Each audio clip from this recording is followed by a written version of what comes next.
go. So here we go. Operation Pivot is what I'm going to call this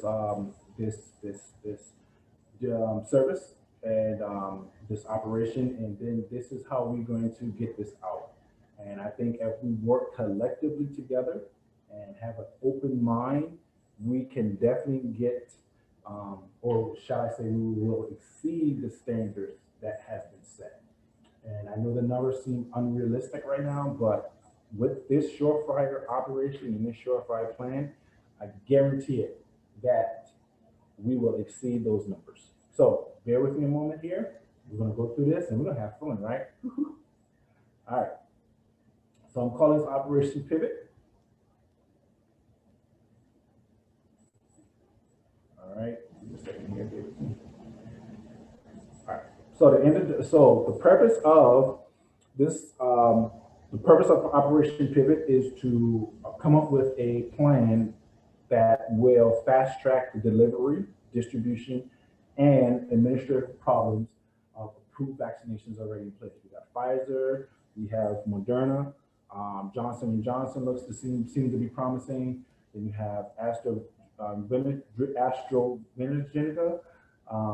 and then you have Regeneron. So, but definitely for sure right now, we're just going to keep it in the context of Pfizer and Moderna. So, and the goal is to reduce the workloads for our frontline workers. We want to be able to help them out because we know they've been beat up this past year. We beat up a lot. So, education and education. So I think the first step is to educate. We have to be able to educate our community, and we got to educate them on the importance of receiving a vaccination. Why is it so important to receive that vaccination?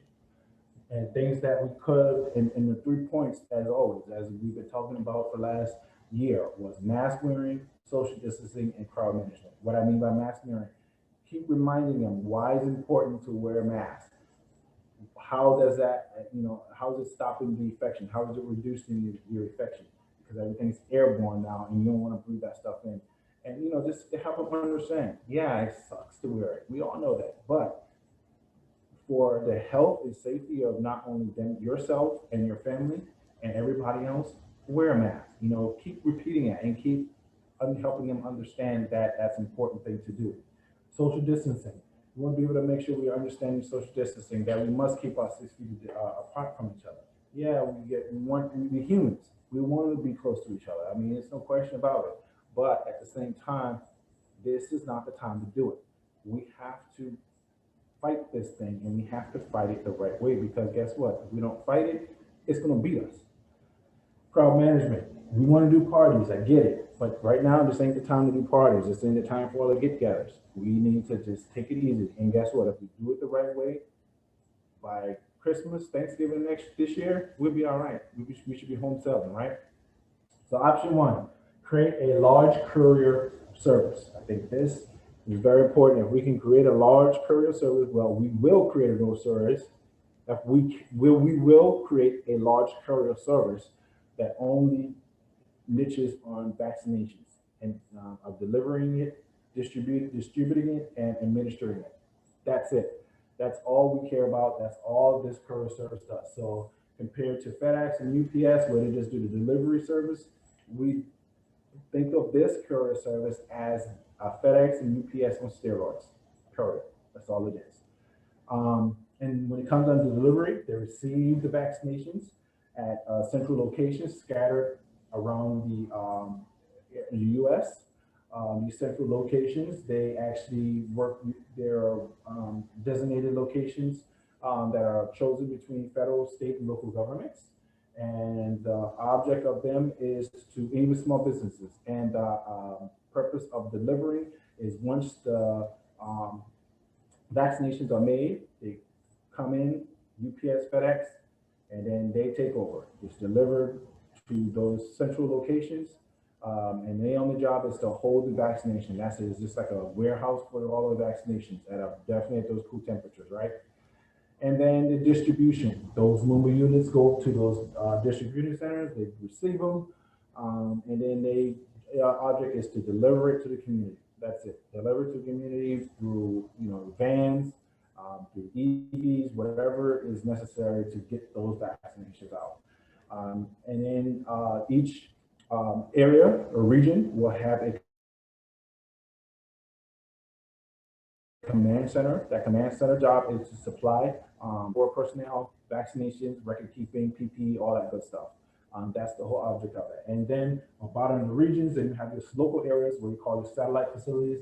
The satellite facilities are basically designed for patients who may not feel comfortable with the courier service coming into their home to vaccinate.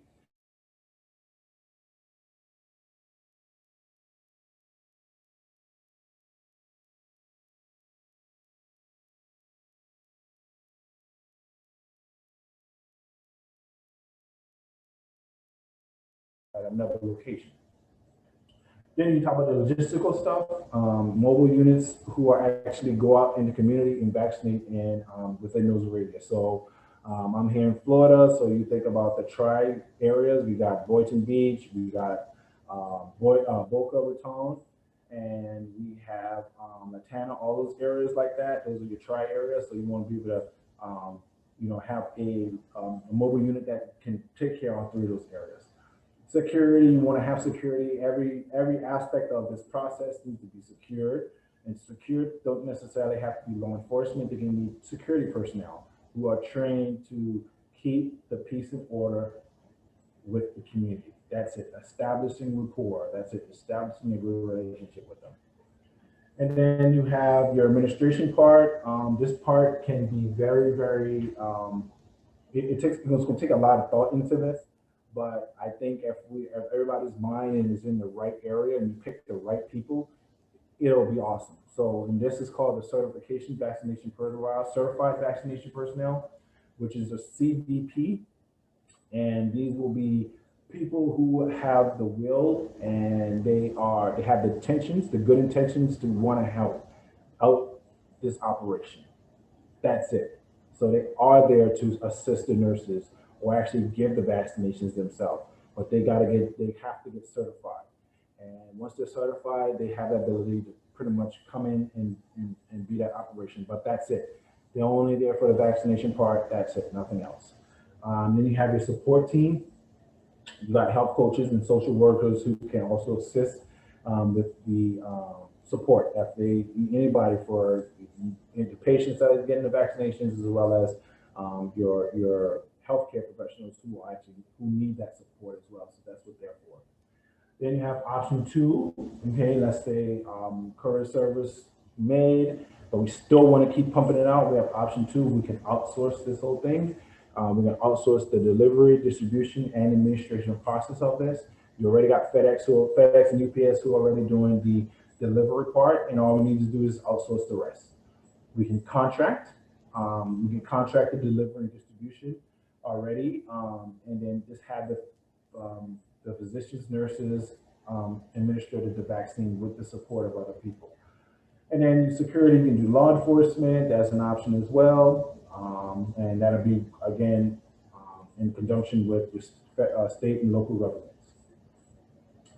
And then what are the outcomes from this? I see, your distribution challenges being solved. I see vaccinations getting out quicker.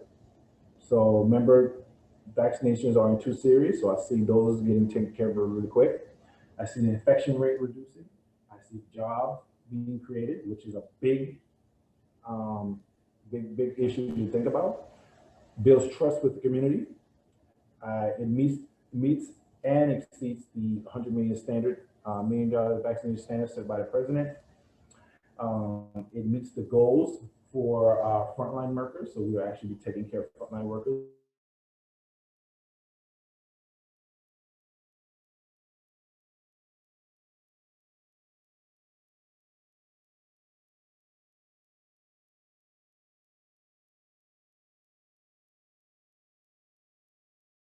They'll definitely win this whole situation and beat COVID, and bring some type of normalcy back into our lives.